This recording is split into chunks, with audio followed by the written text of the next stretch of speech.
Buenas tardes con todos. Mi nombre es Alejandra Girabel Plaza Caicedo. Soy estudiante de la carrera de Psicología de la Universidad Técnica de Manabí. Y en ese momento voy a dar inicio a la exposición referente a las etapas del neurodesarrollo y sus posibles alteraciones.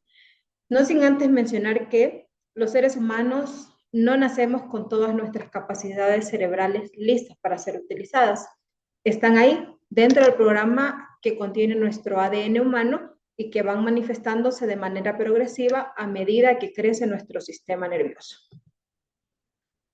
Aquí les presento las etapas del neurodesarrollo, pero me parece importante que antes de conocer las etapas del neurodesarrollo, conozcamos qué es el neurodesarrollo, en qué consiste o cómo está definido.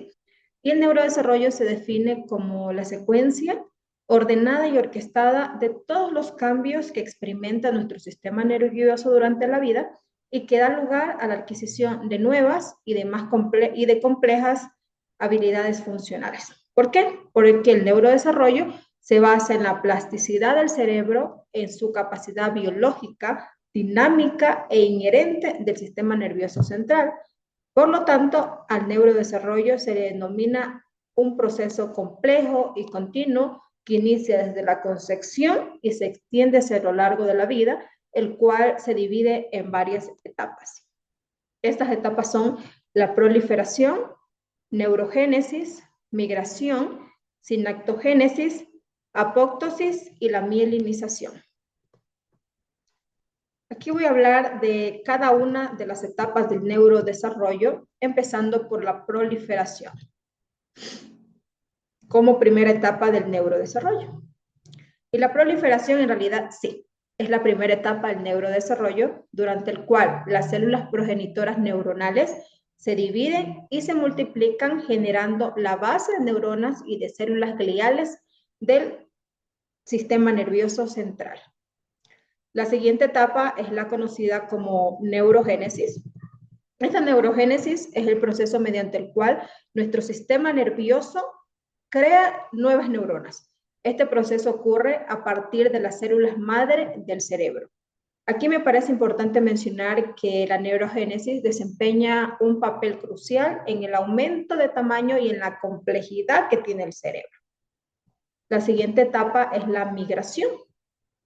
El proceso que permite que las neuronas recién nacidas alcancen su posición definitiva dentro del cerebro, a esto se denomina migración neuronal y su alteración se traduce en la formación de un cerebro en que las piezas son incapaces de conectarse adecuadamente y esto es lo que da lugar a los importantes trastornos del neurodesarrollo o los trastornos neurológicos. Seguimos con las otras etapas del neurodesarrollo, la sinaptogénesis.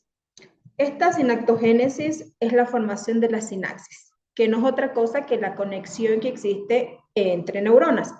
La sinapsis también permite la comunicación y el procesamiento de información en el cerebro, y su formación es crucial para el desarrollo cerebral.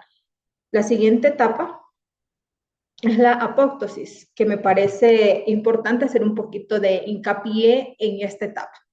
¿Por qué? Porque las células del sistema nervioso y el cerebro son llamadas o conocidas como neuronas. También atraviesan un proceso natural llamado apoptosis, en el que las neuronas viejas son suplantadas por las neuronas jóvenes. Sin embargo, en este proceso, la generación de este tipo de células en el cuerpo es mucho más lento y esporádico que el resto de las células ordinarias en el organismo.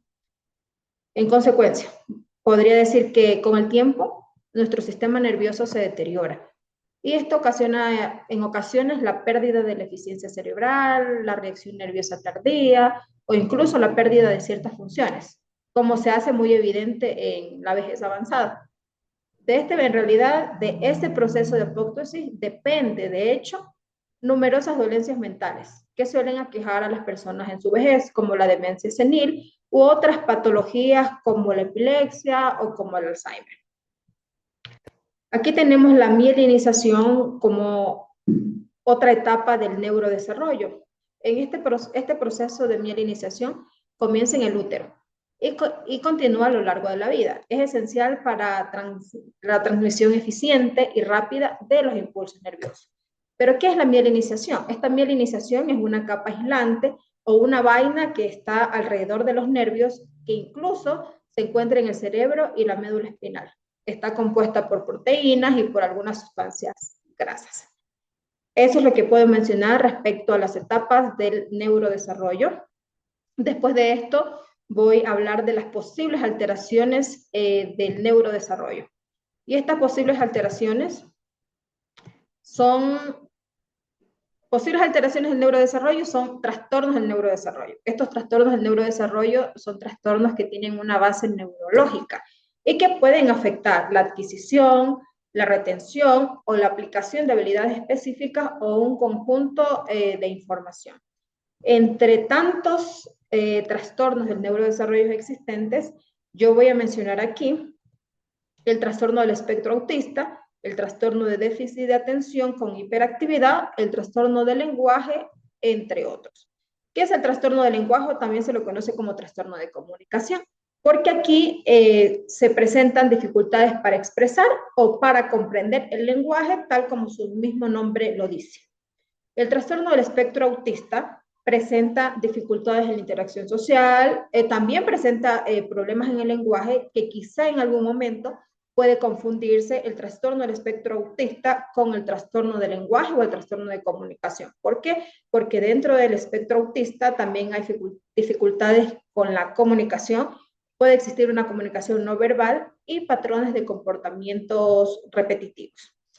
El otro es el trastorno de déficit de atención e hiperactividad, donde se presentan dificultades para prestar atención o dificultades para controlar impulsos o la hiperactividad. Esto sería todo relacionado a las etapas del neurodesarrollo y sus posibles alteraciones. En la siguiente presentación están los enlaces en los cuales me guié y me he basado para el estudio de las etapas del neurodesarrollo y sus posibles alteraciones. Muchas gracias.